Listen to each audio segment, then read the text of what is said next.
The last legend versus the new dawn, Ronaldo and Yamal, finally face to face. It sounds strange, but it's true. Cristiano Ronaldo and Lamine Yamal have never shared a football pitch. For the past 2 years, they've admired each other from afar, exchanging compliments through the press like a silent dialogue across generations. One is the last living legend of a bygone era, the final torchbearer of football's golden age. The other is the brightest light of a new dawn, expected to lead Spain, and perhaps all of Europe, into a new age of dominance.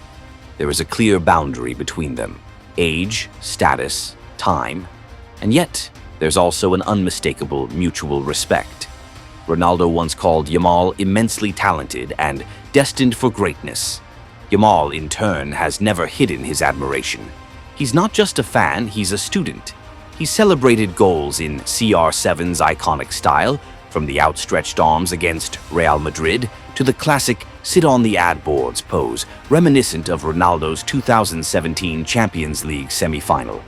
But that mutual admiration means nothing now. For the first time, they meet on the same pitch in a do-or-die final between Portugal and Spain. No more praise, no more symbolism. This is where admiration ends and competition begins. This is the moment we find out whether Yamal can break out of Ronaldo's shadow, or whether he's still just a boy with much to learn. Incredibly, this UEFA Nations League Final will mark their first head-to-head clash. Despite a 22-year age gap, their relationship has never been defined by rivalry.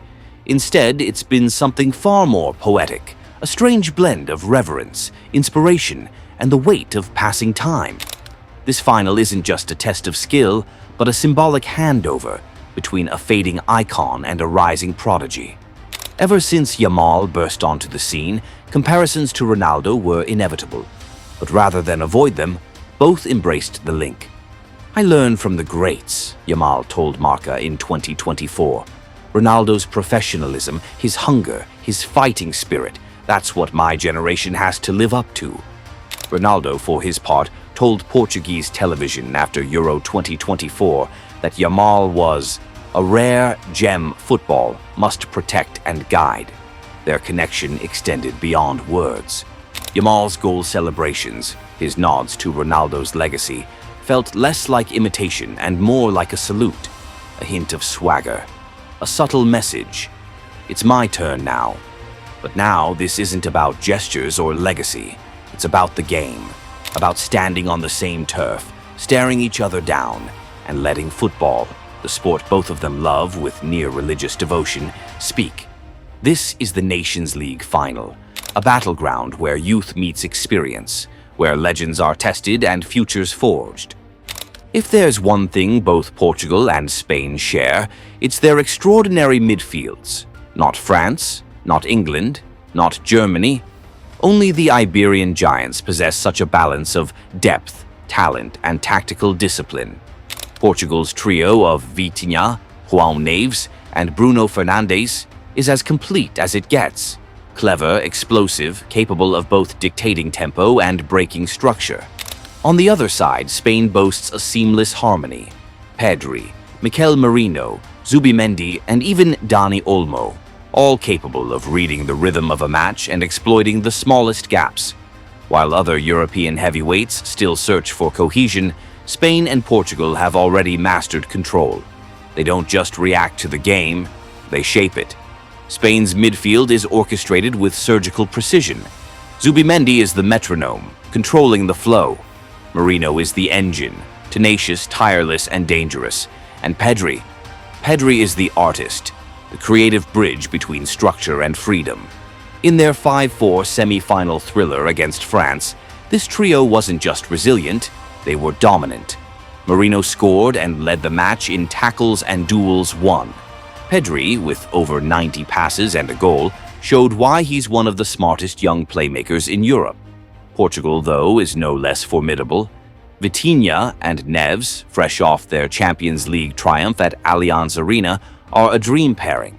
Neves, who played right back against Germany, will return to his natural midfield role for the final, reuniting with Vitinha. Together, they represent Portugal's balance between structure and improvisation. Vitinha can escape pressing with a single touch, redirect play, and tear apart defensive lines. Few nations can claim such a well-drilled, battle-hardened midfield trio. They control the ball, the pace, and perhaps more importantly, the emotion of the match.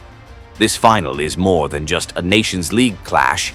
It's the epilogue to a story left unfinished. The Champions League final never saw Barcelona face Paris Saint-Germain. But in this match, echoes of that lost showdown ring loudly.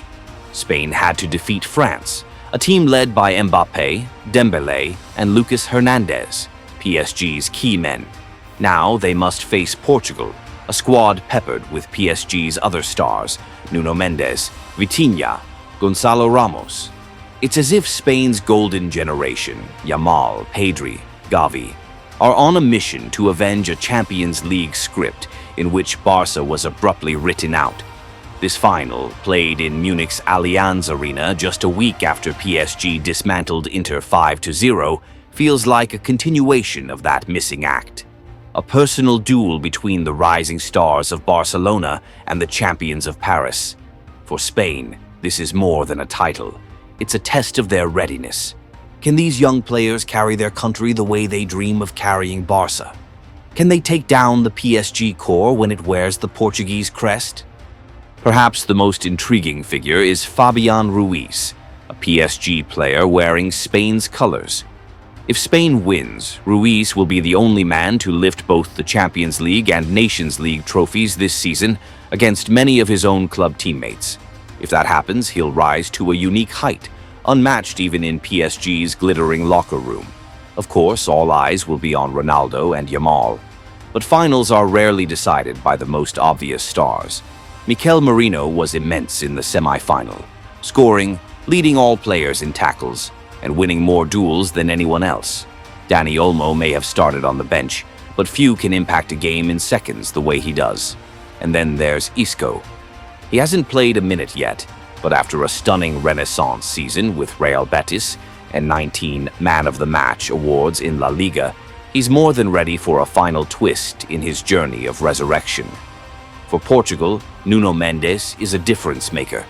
The left-back has not only shut down attacks but contributed assists in each of Portugal's last 6 Nations League victories, 5 of them in the second half. He's a time bomb ticking quietly on the left flank. Ruben Dias has rolled back the years, marshalling Portugal's backline like a chess master. And Rafael Leão remains an explosive wild card, the kind of player who only needs a sliver of space to turn a final on its head. Yes, this final belongs to Ronaldo and Yamal in spirit, but on the pitch, it will be far more complex, far more dramatic.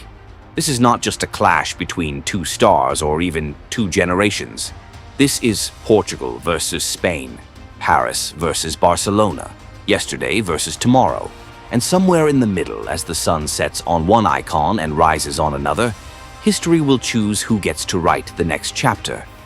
Now it's your turn. Who do you think will rise under the Munich lights?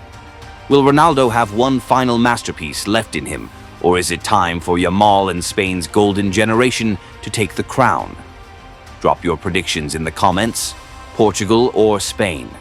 Legend or prodigy? Let the debate begin.